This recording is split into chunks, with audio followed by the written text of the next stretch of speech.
Brad here, welcome to the channel and welcome to a wild and crazy money grind car build. This is the 2013 Dodge Viper, not with its V10, but with a W16 quad turbo out of the Bugatti Chiron.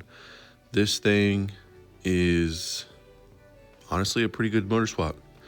I was thinking it was going to be crazy and ridiculous, and while it is ridiculously fast, it honestly handles really good. I am thinking about doing an 800 pp tune, but if you guys want to see that, go ahead and let me know in the comments. In this video, I will go over the 3 steps to building this crazy car. We will go over purchasing the car and parts, and then the tune that I went with, and then race strategy. Yeah, this is pretty crazy and nuts. Let's get to step 1. So if you do not currently already have a Dodge Viper, go ahead and head over to Brand Central, America, Dodge, and let's get this 2013 Dodge Viper. I had already previously bought it, so I'm not going to buy it, but go ahead and pick out your color and purchase it. It is $140,000. It's not bad. With the motor swap, it is kind of expensive, so that's the only downside to this swap. I want to say it was like 1.6 million. So I mean, it is a lot, and it'll take a couple races to get to, but go ahead and purchase that. I also did the wide body kit. I do like how wide it is. It makes it more aggressive. Now let's head on over to body parts. Obviously change whatever wheels you want. I went with some rotiform. And then you will want, for the front lip, the Type A front lip.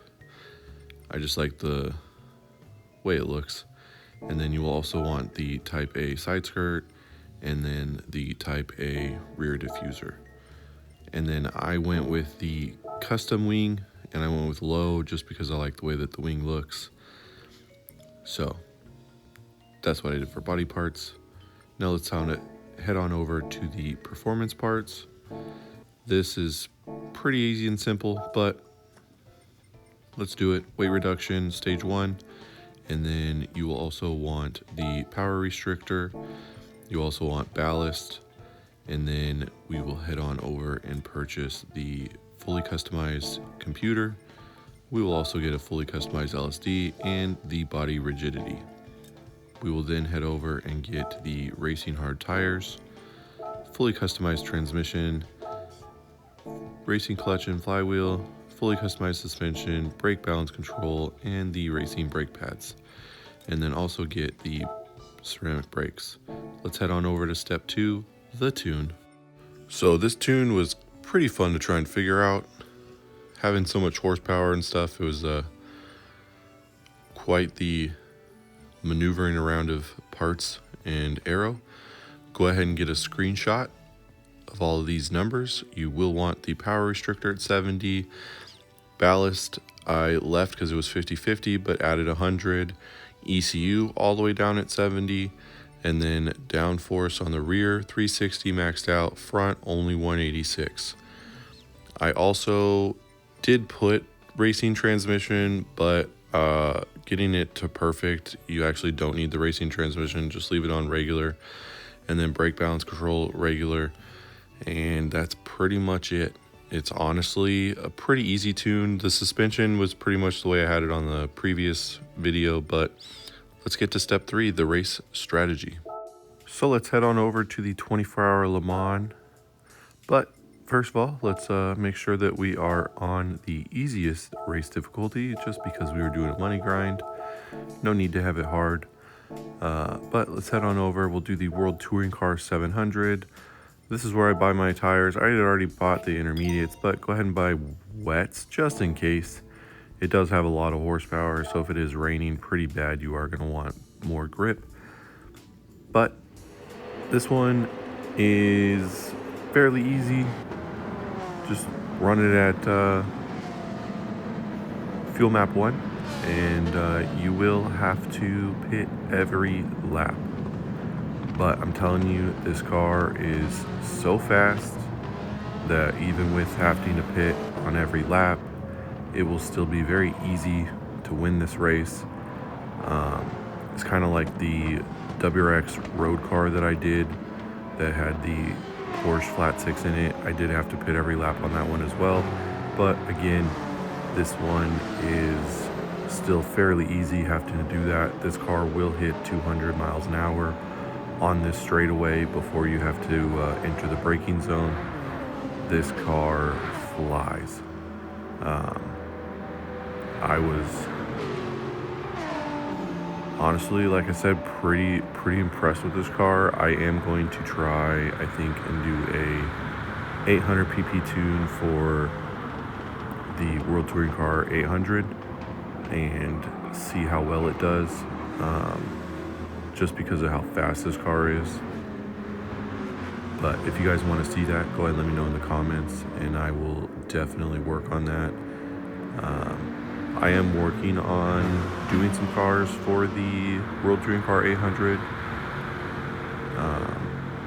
Planning on having those out here in the next week or two.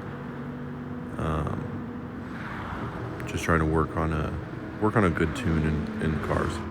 I'm not going to do any of the race cars, I don't think, because I know that they'll easily win. I'm more going to go towards road cars. Probably most of the cars that I've done for like the World Touring Car 700, I'm going to try and probably build up for 800 and see how well they do. They may not be the fastest cars, but I just like building cars and racing them. So if you guys want to check those out, definitely go ahead and hit that subscribe button and bell notification, so once those drop, you guys can check them out. And let me know in the comments if there's any cars you'd like to see me try on the World Touring Car 800 first. And I will try and get to those sooner than later. This car, honestly, I'm really impressed with. I have not done a full top speed run with the full power yet. I just basically did it for this race, the tune and everything. So I will do a maxed out tune. I am curious on how fast I can get this car with this motor. When I heard that you could do this motor swap, I was like, why would you do that motor swap in this car?